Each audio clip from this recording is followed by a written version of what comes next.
Bagong guro. Ako ay nagmula sa syudad ng Cagayan. Bago tayo magsimula, ipakilala niyo muna ang inyong sarili.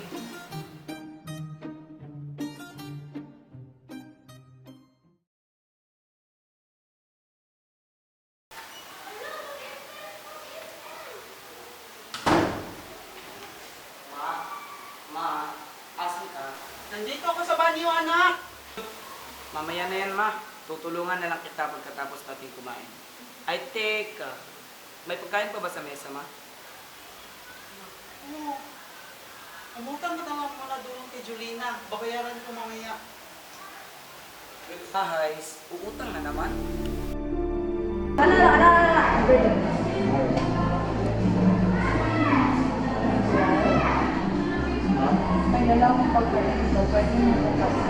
Huwag na po, ma'am. Busog pa naman ako.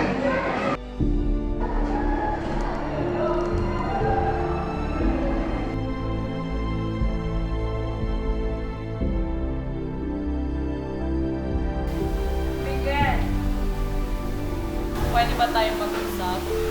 Ayos ka lang ba, Miguel? Napapansin ko na parang hindi ka na interesado sa klase. Pwede ka naman magsabi sa akin kung may problema ka. Teka, kumain ka na ba?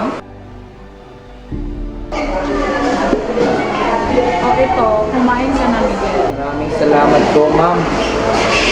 Wala pa po kasi ang kain mula kanina.